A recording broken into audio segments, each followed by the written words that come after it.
কি বলছে কি?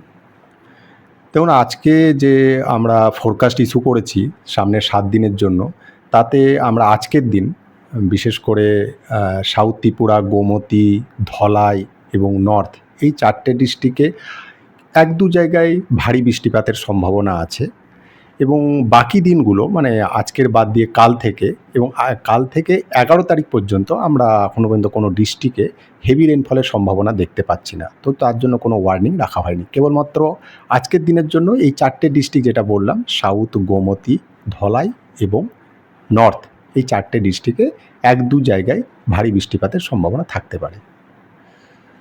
আগামীকাল কতটুকু পরিমাণ পর্যন্ত বৃষ্টিটা হয়েছে? হ্যাঁ, আগামীকাল আমাদের প্রত্যেকটা ডিস্ট্রিক্টেই ভারী বৃষ্টিপাতের ওয়ার্নিং ছিল এবং সেটা হয়েওছে। তো সবথেকে হাইয়েস্ট বৃষ্টিপাত হয়েছে আমাদের ওয়েস্ট ত্রিপুরা ডিস্ট্রিক্টে, সেটা হচ্ছে 135.3 মিলিমিটার, সেটা হচ্ছে এডি নগরে। তার পাশে সিপাহীজলা, গোমতী এই দুটো ডিস্ট্রিক্টেও ভালো বৃষ্টিপাত হয়েছে। সিপাহীজলাতে হাইয়েস্ট বৃষ্টিপাত দেখা গেছে সেটা হচ্ছে গাজারিয়াতে হয়েছে 92.2 মিলিমিটার বৃষ্টিপাত হয়েছে। স্যার, আগামী কয়েকটা দিনে কোনো আতঙ্কের বা সম্ভাবনা মানে বৃষ্টিপাতের কোনো সম্ভাবনা না, ওই রয়েছে? যে বললাম যে আমরা সামনে ৭ দিনের যে ফোরকাস্ট দিচ্ছি তার মধ্যে শুধু আজকের দিনের জন্যই আমরা ওয়ার্নিং রেখেছি এই ৪ টে ডিস্ট্রিক্টে এবং বাকি ডিস্ট্রিক্টগুলোতে আমরা সামনের মানে সমস্ত ডিস্ট্রিক্টেই আমরা ৭ থেকে ১১ তারিখ পর্যন্ত এখনো পর্যন্ত কোনো ওয়ার্নিং রাখা হয়নি।